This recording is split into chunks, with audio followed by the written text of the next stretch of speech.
That Sober Guy podcast contains adult content, merciless truth, and emotional nudity. Listener discretion is advised. I'm Shane Raymer. You're listening to That Sober Guy podcast, and we help people stay sober. If it's your first time listening, welcome. I'm so happy you're here. If you've been listening for a long time, thank you so much for supporting the show. Love you for being a huge part of my sobriety. 8 years without alcohol today on September 11th. I'll give myself a round of applause. Big pat on the back, a little jumping high five. Why not, since I'm on the solo? We have some great questions and comments from you today, so thank you so much for responding and being a part of the podcast today. Before we get started, be sure to check us out at thatsoberguy.com. You can follow us on Instagram at That Sober Guy Podcast. Join us on Locals. It's kind of like Instagram meets Patreon. You can help support us there. Be part of a growing sober community that's safe. It'll help you stay accountable and have some fun in the process. Shout out to all my Locals homies in there, man. Love those dudes. I'd love to have you join right now, too. Come be a part of the group. Download the Locals app or go to thatsoberguypodcast.locals.com. Both those links are in the show notes. We have plenty of resources, podcasts, meetings. We got the 90-day course. I'm about to drop the 30-day Quit Drinking Dude course here shortly. So if you want any of those resources, go on over once again to thatsoberguy.com. All the links from today will be in the show notes. We're going to do a quick podcast today. I just figured, what the hell? I don't think I've done this in the last couple of years on my actual sobriety date. Just because I share my sobriety date with something much bigger than me and my decision to quit drinking alcohol and go into rehab. And that is obviously September 11th. And I just want to take a moment of silence for all of those who were lost on that day and for all those who continue to fight for truth and for freedom. And I'd also like to extend a huge shout of love to my homeboy Seth, who was there on 9/11 and helped serve in the Coast Guard on Staten Island that day. And I always think of him not only because of he is one of the ones who led the way in quitting drinking and getting sober first before I did. I really looked to him in this path that I went down, but also because of his service in the Coast Guard and that day that I know is ingrained into his heart like it is so many of us too. And I just want to take a minute to honor all the men and women lost and my buddy Seth as well.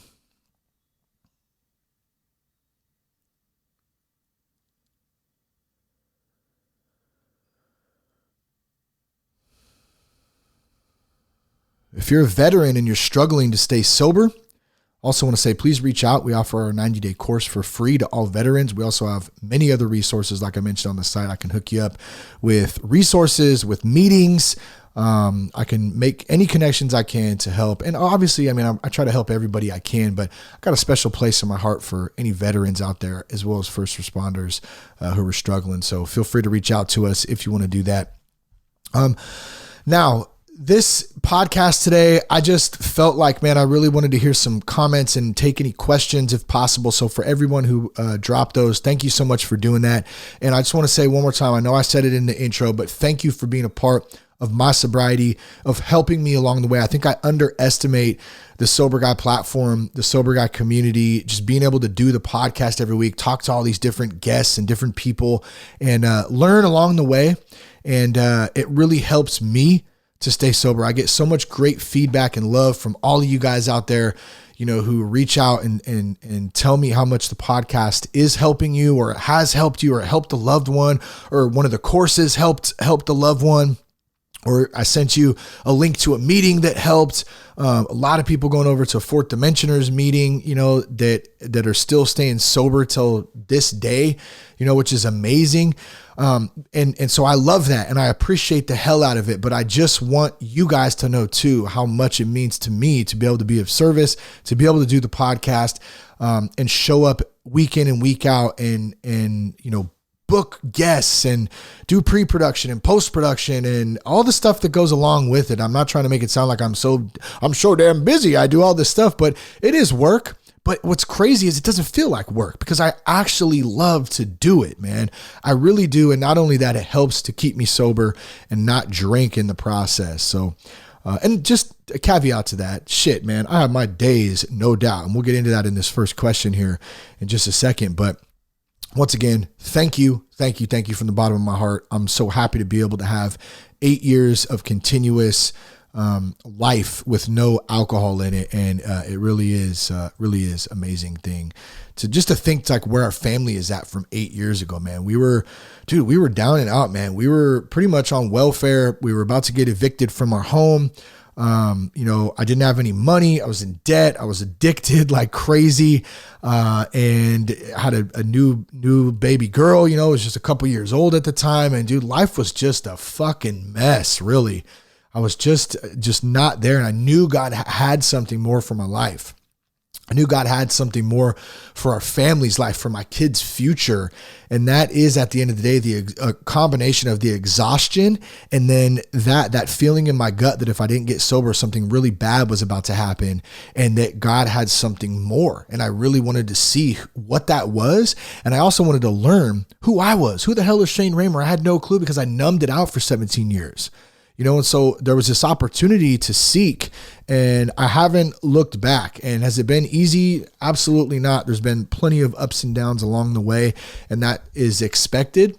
But I learn a little something new each day, and I try to remain teachable. I try to stay learning. I try to stay uncomfortable and get out of my comfort zone and grow. And I do that by just having a lot of good people around me, both, in the digital space and meetings and on the locals thing and on Instagram, and then just in my personal life as well, just with homies and our mastermind group. We meet weekly right now, and just a lot of good friends and family of support. So, man, it's an amazing thing. I'm super blessed, and it's really great to be here 8 years sober today. So thank you again. Let's get to some of these questions, man. We're going to start with our homies from Locals, man. And once again, if you haven't joined Locals, please check us out on there. It's a great group. This comes from Theron.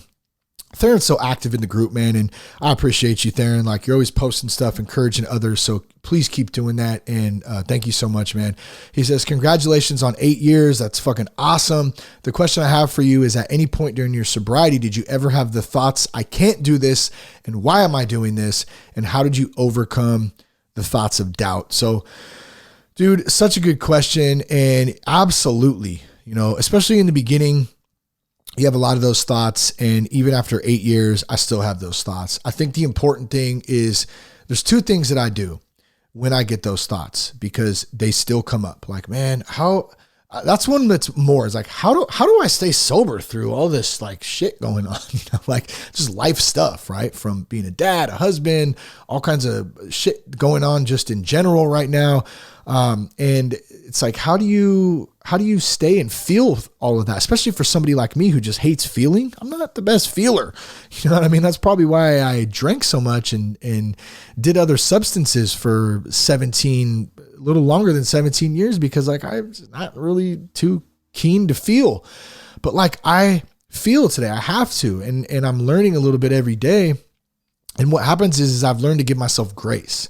I've learned to let those thoughts come in and acknowledge them. Yeah, I'm kind of having a thought right now that it'd be great to get fucking smashed. Like, as shitty as that sounds, it's real. I have them. And what I do is I acknowledge them, and then I think about how dumb that would be for me if I were to do something like that. And then I tell somebody, I'll tell Jess, or I'll call a homie, or I'll call Buddy, or I'll talk to somebody about it, that like, hey, kind of feeling shitty right now. It'd be great to just get hammered. I've been thinking about that, and letting it out, letting it in, acknowledging it, and then letting it out, and then overcoming the thoughts of doubt.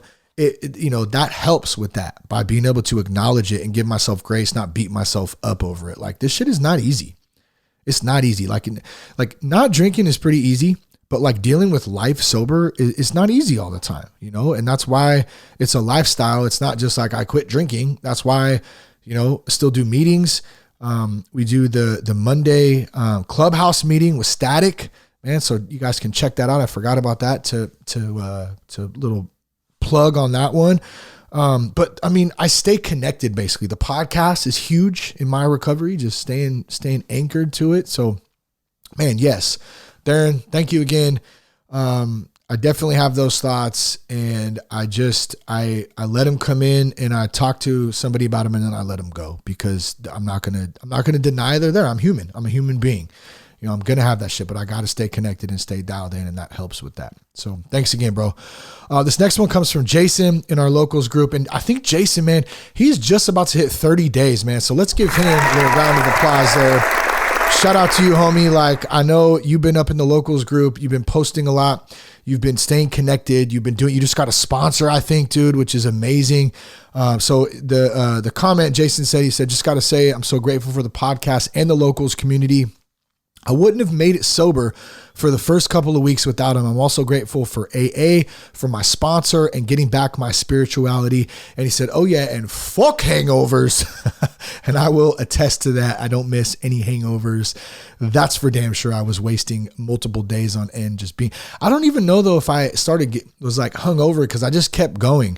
It would be like a hangover early, and then I'll just be drunk before noon anyway. So it kind of cured the hangover, but you still feel like dog shit and don't live up to even 0.1% of your full potential when you're feeling like crap like that. So I feel you there, man. But yeah, dude, thank you for being active in the locals community too, bro.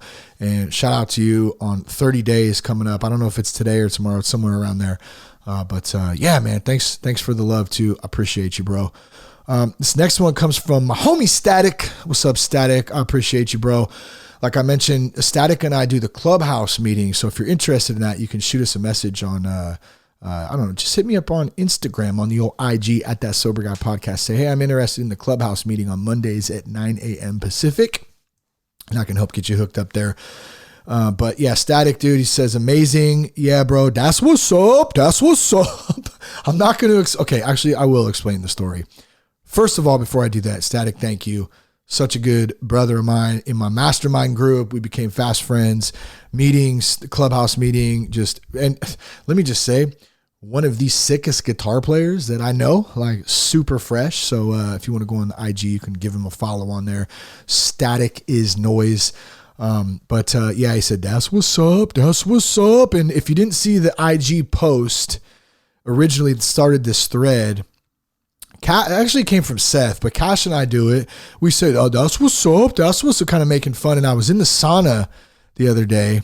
There's a couple of younger cats in there, probably in their 20s, man, young 20s.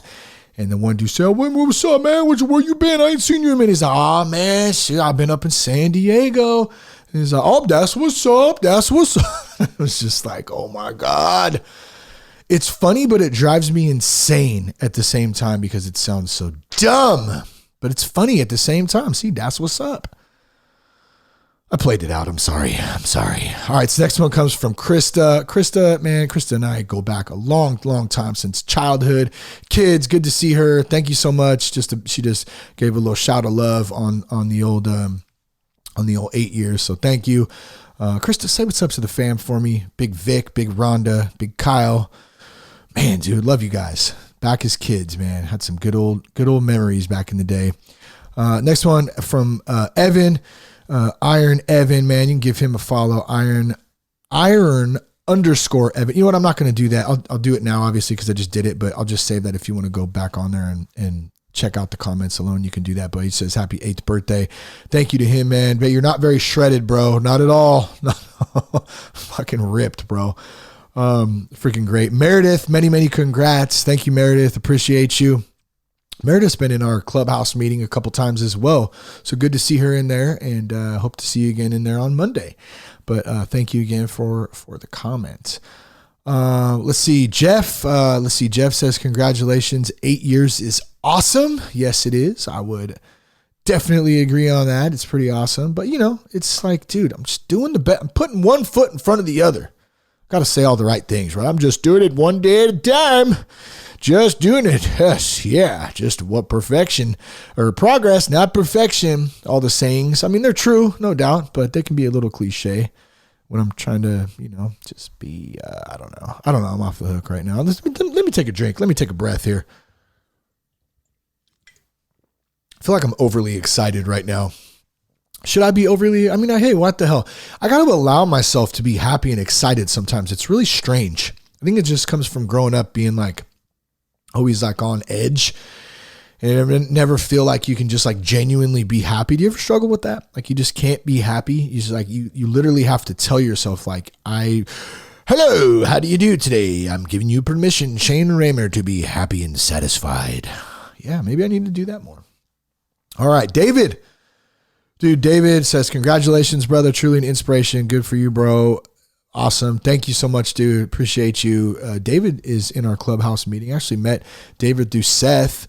And dude, he's doing some awesome stuff himself, staying sober and working the program and just doing the best he can. So thanks, man. I appreciate you. It's always good to hear your shares in the clubhouse meeting. So thank you again. And let's see. Oh, Big Nate from the Sobriety Diaries podcast. Be sure to check that podcast out. Nate was on the show a few episodes ago. Let's see when it was. Let's just do it. Where was it? Oh man, there it is. 373. Nate Kelly, 373. You can go back and check that out. Nate's a good dude, doing some good work. But he says, who was your first amends given to? Oh, I must have missed this one. I didn't plan any of these, by the way. I didn't go take any notes or like really look at the questions and have anything pre-planned. My first amends though, man, I gotta say my first amends, man, I know, I'm trying to remember who my first amends was. It was either my father or Jess. I'm trying to remember back. It's kind of like simultaneous, but, and even myself too. I remember having to make amends with myself. Just like, I know that sounds kind of goofy and like almost selfish now that I say it, but like, I was just so hard on myself for so long, but I definitely had to make amends to Jess. So I'm going to go with that. I put her through a lot of shit and, wasn't honest in a lot of ways. I was in denial in so many ways. I was just a mess. I wasn't being a good man. I wasn't being a good leader. I wasn't being a good husband. And, I wasn't really being the best father that I could be either. And, I'd put us in a position that, wasn't good. And, so I know that I had to go to her. And I think the weirdest thing was like, I remember getting home from rehab. And I remember her picking me up and like, it was the strangest, most awkward time because like I was gone for 30 days. I think I saw her and Lucy twice during those 30 days. They came up to visit. And like, now I'm going home. And I remember we went and we sat on the beach out in, was it like Bodega Bay or somewhere out that way, by Santa Rosa or Sebastopol. And it was just really strange. It was a really strange time. I was super confused. I was this new like sober person who wasn't drinking anymore, but like I had no idea who the hell I was. And like I had all this time, to think about stuff. And now it was time to like put the work in and like not just make amends to Jess like verbally, but like show her that I was changing and that I was going to continue to change and continue to put our family on a path to being, better people and people who believe in God and people who believe in serving others and helping others and trying to do the best we can and do right, by our names. You know what I'm saying? I don't know if that makes sense, but so the first amends was definitely Jess. Now that I had to think about that for a minute, like go back, and kind of take it back. And sometimes it's hard to revisit that stuff, man. I was getting these fast like glimpses and pictures in my mind of that day on the beach. And I haven't thought about that in years. And it was a strange time. It was a strange time, but it was a necessary time and it was an uncomfortable time. And I think that when we get uncomfortable, whether it's making amends to somebody, saying we're sorry, and then actually having to show action, that's when we grow. That's when we grow, is when we get uncomfortable, man. And I talk about this a lot with dudes. I know I've mentioned it many times on the podcast, but like as dudes, we get to be a certain age and then we get responsibilities. We have kids, we get married, and we quit trying shit. We quit getting uncomfortable. We have a couple things that we're good at and we stick to that because we don't want to suck, and that is not healthy. We don't grow like that. For me, I want to be like, if I'm lucky enough to live till I'm 60, 70, 80, I'm going to be trying new shit all the time and fucking sucking at it. I don't care. I want to try new shit. I might not like it. I might not get great at it and maybe go, I'm not really into that anymore. Like whatever. It's part of the process, I guess, but I love trying new shit and I love trying to get better at it and taking action instead of just talking about shit too, So first amends, Nate, definitely goes to Jess. I know that was a long-winded answer. I was trying to share a little bit in there. But dude, such a tough time. And I think one thing I learned from that too is how to admit when I'm wrong.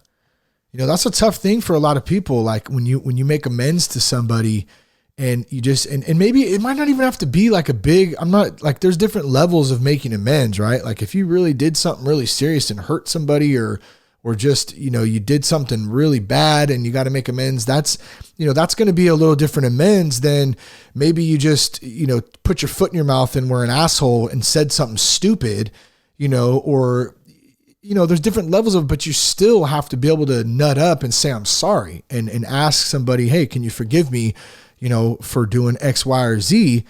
I'm sorry. And that's not an easy thing for a lot of people to do. We're stubborn ass bastards sometimes. I know I am some days. Like I don't want to admit sometimes when I'm wrong, and it's a tough thing, but I continue to learn that.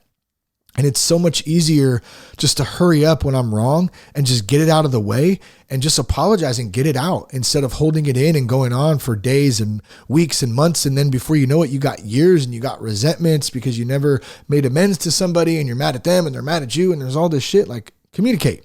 We got to communicate.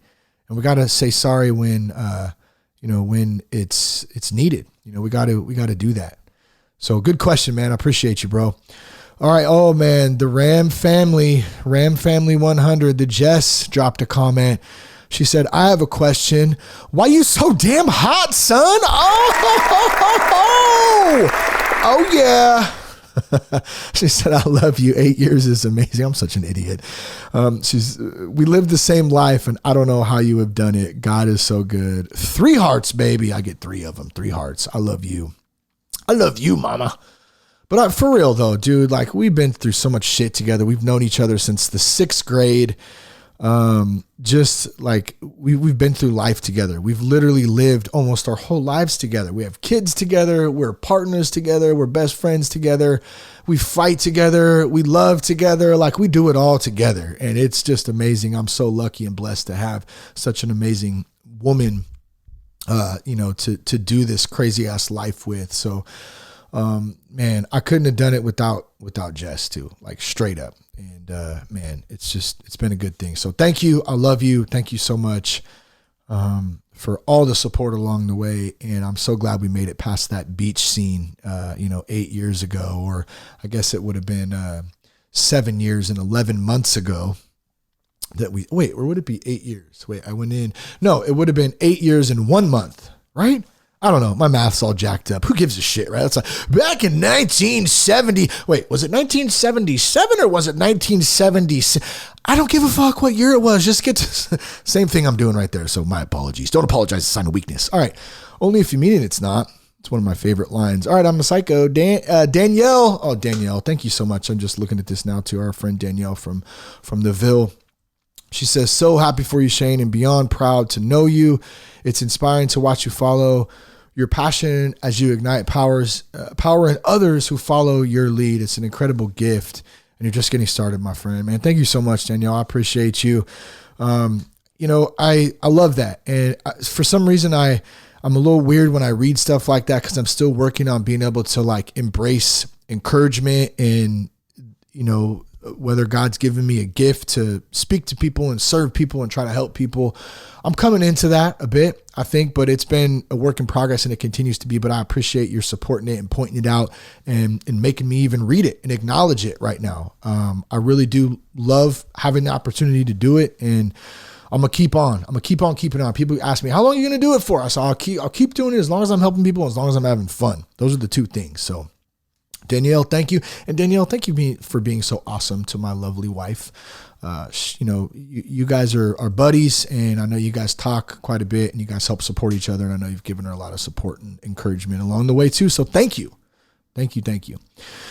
Oh man, Big Phil is up next. You know, Big Phil. Oh man, I love Big Phil. It's my homie, man. He said, how long did it take you to realize that your friends who you used to party with were toxic and your sobriety, and how did you remove those people from your daily life? What is going on outside? Oh, there's a garbage truck out there. That's what the hell is going on. Well, first and foremost, let me just give a shout out once again to my good buddy, Philip. I miss him. He's such a good dude.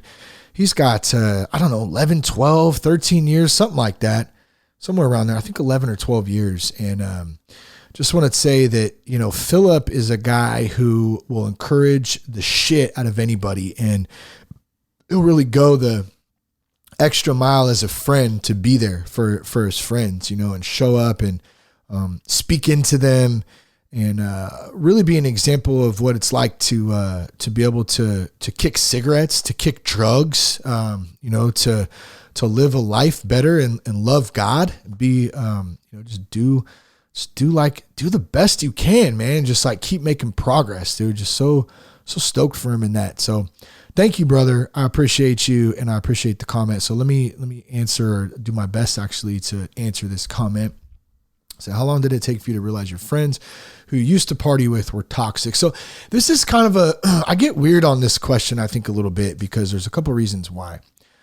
There's some of my friends that I used to party with who are still my good friends, man. They're still homies of mine. We still talk, and some of them still party like they used to, and I don't see them that often, and that's okay. We can still be friends. There's also some of those friends who I used to party with who aren't necessarily sober now, but they don't party like we used to party anymore. So we're still friends. And of course, there's people who I used to party with who were like friends at the time, but really when I look back, they were kind of acquaintances, and so I don't talk to those people. So I'm going to kind of stick on that section for this question of the people who were actually toxic and who weren't really friends, or they didn't really serve a purpose other than getting fucked up with, and I just removed myself from those situations is what I did. And it was hard at first because a lot of people didn't understand, but I stopped going to those people's houses. I stopped going to those people or places like events. I didn't hang out with those people, who I knew that I was only hanging out with for one reason. And I had to do that. I had to remove myself from those. I guess that's the second part of the question. How did you remove those people? And it's like, I just stopped going around. And I started putting myself in different environments where there was positivity. So maybe it was church, maybe it was a men's group, maybe it was a 12-step meeting, maybe it was homies who I knew that supported my sobriety and weren't gonna, weren't going to jeopardize any of that. They knew better. And for the most part, what's funny is I've never really had anybody, my throat's getting a little scratchy. Hold on one sec. I've never really had anybody really put me in a bad situation and like really test me and like try to get me to do drugs or drink. And I'm really just kind of realized that right now. Like I've been really lucky in that aspect. I think if it were me being honest, the urges that I've had are to my own doing, my own spiritual unhealthiness, or being in certain situations where I'm just like, it's a little gnarly right here. I probably need to bounce out, because I had plenty of those, especially back in the day in the first couple of years. But man, I just removed myself, got myself out of those situations. I had contingency plans. I eventually got a sponsor, buddy, so thankful to him. And him, always showing up, always being there, somebody that I could bounce ideas off, work the steps with, talk to just as a homie, and be able to learn from too. I've learned a lot from him. I've learned a lot from a lot of different people, and I think that's what God does. He puts different people in our lives that we can learn from. And just because there's toxic people in your life, or there were toxic people in your life, if we can look at the glass half full, there's things we can learn in all different situations. We can learn from the toxic people in our lives something. It's not all to waste. It's not all toxic waste. Like we can actually learn from that. We can learn from those moments that we had, and then of course the good things, the good environments, the good people that God puts in our lives, we can also learn from them too. And that's kind of what I did. Tried to build myself up, tried to be around people that I wanted to be like, or I wanted to, like they say, I want what you have. Like that's who I want to be around. Like, let's just say, I'm gonna put this in a money term. You want to be rich? Hang around rich people. You know what I mean? You want to be sober? Hang around sober people. Like, what's the old saying? You hang around long enough in a barbershop, you're going to get your hair cut eventually. Some shit like that. Dumb cliche thing, but it's the first one that came to mind and it's relevant. Like, you want to relapse? Hang around people who are doing drugs and drinking still all the time. Eventually, you're going to get there too. The concept is the same, however you look at it. So I want to be around people that build me up, that speak into my life, that are positive, that are fun. And just to be fair here too, and open and honest, it doesn't mean that I only hang out with sober people. I have plenty of friends who they don't have the drinking and the drug tendencies that I once, partook in. They still have a couple beers, they can have a glass of wine or whatever. Like that's not for me. It's none of my business what they do. I still have plenty of friends who do that responsibly. There's nothing wrong with that, but like when it gets to a point where, let's just say we're at a wedding or something and that it's just going, it's past the ceremony's done. The food's been served. There's a couple dances and then it starts to get to that party stage. That's when it's like, hey, you got to start kind of being aware of your surroundings and what that looks like. And if you're feeling spiritually fit and you're healthy, then cool. Party on sober, man. Have a great time. But I'm always cautious of that. And I always am cautious of who's around me, what that environment looks like. And man, if there's toxic people in my life, I'm cutting you the fuck out. That's for damn sure. I'll tell you that much. Thanks, Phil. Appreciate you, man. Man, I love you.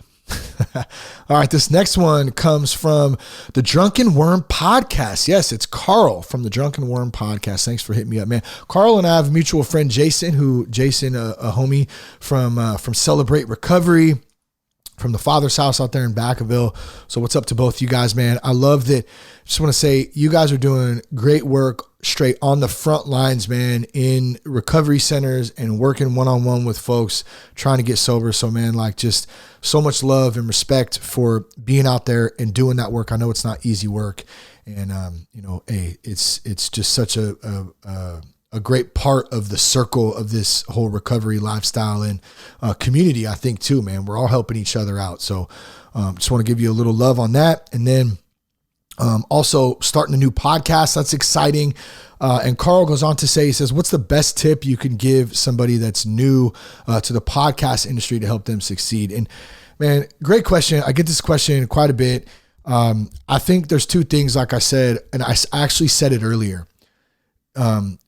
If you stop having fun and you're not helping people, then, those are two big reasons. It's like, why the hell am I even doing this? At least for me. The other thing is patience. It takes time. I mean, I've been at this for about 7.5 years now. And I just keep showing up, man. That's what I do. I just show up. I try to put out solid content that is great conversations that's going to be of service to people and help people. And I have fun in the process. And I really love doing what I do. I've taken this platform into the corporate world. Like I do podcasting for a living. That's what I do. And all of it is because, God, number one, because I got sober, because of family, because I surround myself with good people. I continue to stay teachable. I continue to learn. I think those are some good tips too. I think the one that I always come back to though, man, is just have fun. If you have fun and you're authentic, then people pick up on that and they want to listen. They want to be part of the community. They want to participate, those are two big things, man. So, and feel free to holler, man. I know we kind of talked on Instagram a little bit and stuff too, but I'm open always to help anybody out and answer questions, stuff like that. Gear questions too. I'm always a big gear nerd. Always like I like to use the Shure 7B microphones, one of my favorites. I always get it mixed up. Is it the SM7B? The Shure SM7B, one of the best. Oh yeah. Thanks for the question though, Carl. Appreciate you, man. This next one comes from Recovery Objects. Says, congratulations, my brother. You deserve it. Thank you so much, bro. Appreciate you, and appreciate the comments, the little hand clap as well. Recovery Objects. Yes. Redbeard Chef is the next one. I love that. Redbeard Chef. When did you realize you had to give yourself a chance and not give alcohol another day? I had to mute it right there. I had a little bit of a cough sequence there, but when did you realize you had to give yourself a chance and not give alcohol another day? Man, what's funny is I realized that, it also says most of your episodes are long enough for my commute every morning. Love the podcast. Thank you. Man, I realized it way before I got sober, way before I quit, because I tried to get sober many times. I tried to do it on my own. It just never worked. I'd go a couple weeks and then I'd be back smoking weed and then drinking, smoking weed, drinking, back and forth. I realized that I had an issue, and I also realized in my gut that something was really wrong and something really bad was about to happen. You know, it's funny. I just thought of this story. I can't remember if I've ever shared this or not, but there was one night we lived, in this court, and, it was a few months, probably, I don't know. It was in the same year that I got sober, probably 2013, but it must've been earlier in the year. And, I remember we were partying in our backyard and we were out of vodka, and so I said, I'm going to run down to the liquor store and go grab some. I'd already been drinking like crazy, so I was pretty intoxicated. Definitely shouldn't have been driving. So I hop in the car and, turn the music up real loud. And I kind of did, I was infamous for the disappearing acts. And, I don't even remember if I said anything. I just knew we needed more vodka. And so I hopped in the car and left. And I sped down to the liquor store. I got more alcohol and probably some cigarettes as well, because I was a chain smoker back then. And as I came back home, one of the things that I used to do, and it's not exciting to admit this, but I used to drive like an asshole when I was drinking, just because I had this like wish that I would get into a high-speed chase. As stupid and ridiculous as that sounds, I had this fantasy that I was going to get into this high-speed chase and just go balls to the wall. And so I was looking, when I would be intoxicated, I would be looking to do something like that. And I never knew when it was going to happen or if, but I would drive like an asshole. And so as I was coming back, speeding up, I think it was Vaca Valley Parkway at the time. We lived down Browns Valley. I was coming around the corner into our court, and I yanked the e-brake and got the car just super sideways coming in the court. I had the music up hella loud.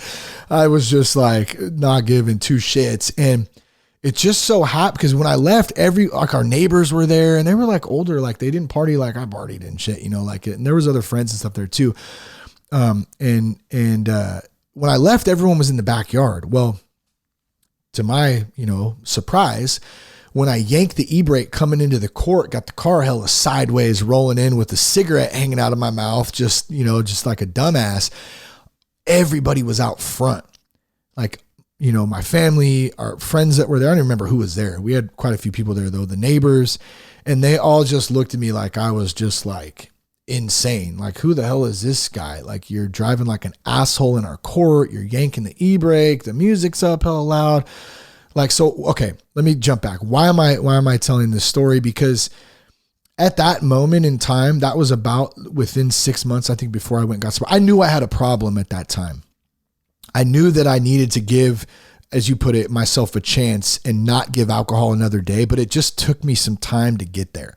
So I had those thoughts leading up to the final day when I finally just admitted, and really for me, it was pure exhaustion. I was purely exhausted from, just from the grind of waking up and swearing up and down I wasn't going to drink anymore, and then being drunk by noon, and then drinking all day and into the night, and then swearing up and down I wasn't going to do it again. And then it was just this cycle, man, and the hangovers and just feeling like shit about myself and depression. And man, just not giving a fuck about anything. I wasn't like suicidal, but I honestly didn't care if I lived or died. And I was ready to like get into a high speed chase if needed, just to accelerate that process. Like I just didn't care.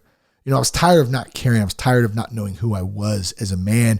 And I was very interested and intrigued in this thought that God had something more for my life.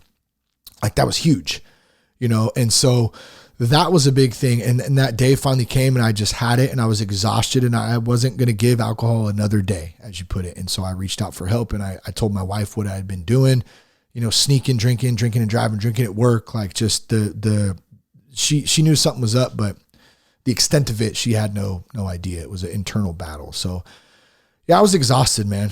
I was exhausted. Thanks for the question. That's a good one. And here's why I appreciate all these questions too. And I mentioned this earlier, but these questions bring up for me things that I don't often think about. I have to go back and remember.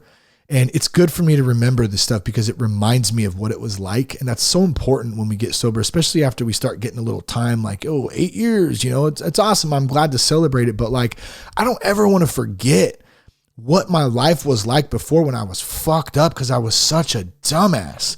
Like I was literally just young, dumb, and just not just an idiot.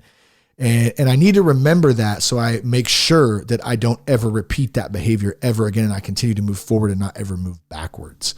So thanks for these questions, man. Appreciate it.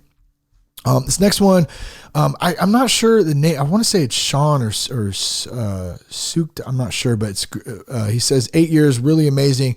Thank you for your work. You inspired me to start a YouTube channel and maybe a podcast in the future. Greetings from Germany, man. So I love that all the way from Germany. I think it's I'll just spell it out. SUCHT_FREI. I'm not sure how to pronounce it. I'm going to jack it all up, but thank you, bro. I appreciate it, man. And love to check out the YouTube channel sometime. I'll have to do that from Cali to Germany and Germany to Cali. Thank you, man. Appreciate you. All right. Just a couple more. Oh, I love this one. Promoted on @BeerLovers. Why is it on Instagram? You post something and then like within 2 seconds you get the bots and it's always promoted on @BeerLovers and it's a person drinking a beer. Man, like that was, it's supposed to not be drinking, man. That's all right though. I love it. All right. Last one of the day today. My throat's really getting crunchy today. I'm going to have to do some work on that, but Leighton, man, appreciate you, bro. You always reaching out, always been tuning into the show and, him and I chat occasionally. And he said, first of all, congrats on 8 years. I'm struggling to get 8 days sometimes. Man, I get it. I get a lot of that. Those questions for anyone out there struggling, man, I know it's tough, but that's why we stay plugged in. So my question to comment would be, how did you get over that feeling of boredom in early sobriety? Very good question. I know some people say go to more meetings. I don't want to discredit that, but I sometimes get bored with that too, because it's the same people saying the same things at those meetings. I totally get that. I get it. I will never say that any meeting is a bad meeting. You'll never hear me say that because I don't believe it, but I can understand that meetings can get boring after a minute or the same. So we got to switch it up a little bit. I definitely know I need to fill my calendar with stuff that I'm passionate about because when I'm involved with people and activities, my mind doesn't go towards wanting to drink. Those things take me away from my real issue, which is how to live life on life's terms. Either way, love the work you're doing and it keeps me going. Even when I stumble, the fear of completely surrendering still holds me back. Yet just being honest with you here right now makes me feel like I'm another step closer to that. Leighton, man, good stuff, bro. Thanks for sharing your heart, bro. Being a little vulnerable there. That shit ain't easy either. But like, man, you said a couple good things in there. And so let me try to break it up in my own experience first. Like the boredom thing, I mentioned this earlier, getting uncomfortable. One of the ways for me to cure boredom is doing shit that I suck at so I can work on getting better at it because it cures boredom. Like for instance, the latest thing that I took up was surfing. And I always wanted to do it. I bought a board right when I got out of treatment up in the Bay Area. And I bought it off this dude off Craigslist out in Oakland. I drove out. He gave me the board for super cheap and a wetsuit. And I just totally pussed out and never went and surfed. This was 7-8 years ago. It was like right when I got home. And I always had this need to want to try it again. Well, fast forward, to earlier this year, and I said, you know what, I'm gonna try it again, and I did, and I was nervous. I was a little bit intimidated. I've done a lot of board sports, from snowboarding. I still skate, like I've wakeboarded, but I never had officially surfed before, and so. Here's the point to that is I had to get out of my comfort zone and just go for it. Started watching YouTube videos, started talking to people, meeting people, getting tips here and there, learning, like staying open to learning and knowing that I'm not good, but I just need to show up to get better a little bit each day. That kind of stuff for me is what helps with boredom. I know some people, like you said, go to more meetings. Like people want to go to a meeting every day. And for some people, that is how they stay sober. And if that's how whatever works for you is the point. So if it means going to 10 meetings a day, that's exaggerating a little bit. If it means going to multiple meetings a day, you got to do what you got to do. For me, I like to stay connected. I like to stay plugged in. I like to do shit that makes me feel uncomfortable. I've been doing a lot of kickboxing. Okay, so here's a great one. I've been doing a lot of kickboxing and boxing classes lately. I hadn't kicked like on a bag since I was young. And my kicks felt totally awkward. And I felt like I looked like a straight jackass, like kicking, just because my mobility is a little jacked up. I'm 40 now. I'm still in good shape, man. But like I hadn't kicked in a long time, and I did a class this morning, and it's taken me some time to get those kicks down, a little instruction. Shout out to Coach Jamie, man. Coach Jamie was there today, and he kind of told me like the way I was stepping with my left foot to come into that right leg kick, I was stepping back instead of stepping forward. So it's something I learned today. And as soon as I did that, it clicked, and my kicks started becoming a little stronger, and my mobility started being better, and my stability started being a little better. I started feeling more confident. So I get better a little bit as I go. And that kind of shit keeps my mind going. It keeps me learning. It cures boredom. So I guess for me, if I was to ask myself that question, I'm really bored right now, and I can't stay sober because I just get bored and then I go drink. I need to find some shit outside of that I want to do that keeps me busy, that I enjoy, that I can get better at. I might suck at first, but I'm going to continue to show up. That would be my advice on that. And I don't know if and I know everyone's thing is different. Like some people go to multiple meetings, like I said, but everyone's thing is different. For me, that is one way to cure boredom. Stay busy by doing new shit. Try new shit. Try something new. Try something that you wanted to try as a kid, or that you used to do as a kid that you stopped, And then you also said the fear of completely surrendering still holds me back. That's the enemy just trying to have a stronghold on you, man. Like, because in my experience, like when I know I'm going to make progress on something, man, that shit is powerful and wants to just suppress me because it knows I'm going to find true self and really, start to go after my real mission. And so that fear is there. And fear is bullshit to me. Fear is bullshit. It's made up. It's not real. It is, it's something that, I'm not saying that it's not real either. I'm not saying it's not a real thing to feel fear. 100%. I feel fear, still, and anyone who says they don't is probably lying, but I think part of it is recognizing fear for what it is. So like Buddy taught me this. It's always a good one. It's always stuck with me. Like if I'm angry, or if I'm feeling anxiety, or if I'm frustrated, always those things, if I'm going through something, I can't figure out why, it always comes back to fear. There's always something I'm scared of, so I think looking at that and saying like, what am I really afraid of? Am I afraid of finding out who I really am? Am I afraid of just, physically not being able to have the crutch of alcohol? That was one for me. Like, how am I going to have fun without alcohol in it? There was fear there. I think identifying what that is and then starting to think about it, maybe write some shit out for it, talk to people about it, talk to somebody about what that fear is, on why it's holding you back from 100% going all in. And I'll share for me, what took me so long to 100% go all in is because I knew I'd have to put work in after that. I knew the cat was out of the bag. I was on a new mission and I was all in. Like picture pushing all your chips in the middle of that Texas Hold'em, game, and your cards, man, they ain't that good, but you're just saying, fuck it, I'm all in. I don't even care because I need to make some progress right here. I'm all in, and I think that for me was the point of surrender. 100% surrender, trusting in God that there's more for my life, and nobody can tell you when to do that. That's got to be on you, bro. Like it was on me. It's on everybody. That's why you can't bribe somebody or talk somebody or convince somebody into staying sober. They got to want to do it for themselves, and you got to be ready. And maybe you just ain't ready. Maybe you are, but I will say this. I have known and heard of many people who have had opportunities, and I talk to them and they're like, man, even for myself, like I said, I wish I would have done it then, or I wish I would have done it when I was 30, or I wish I would have done it, I'm 60 now. I wish I would have done it when I was your age at 40, or 30, so if you got an opportunity to do it, man, like do it, go for it. I mean, it's going to work out in the end to the benefit. I can promise that. At least it has in my situation. Man, good stuff. I appreciate you guys. Thank you for tuning in today. Thanks for the questions.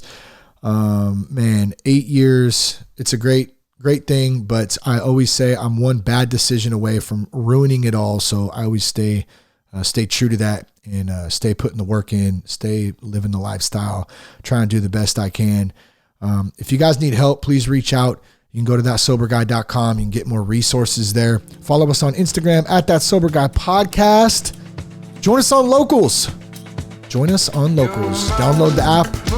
Go to thatsoberguypodcast.locals.com. Thanks again, everybody, for the questions, comments. Love you guys. Thanks for all the support. Have a great day. Stay sober. Peace, love, and respect. Keep your blood clean.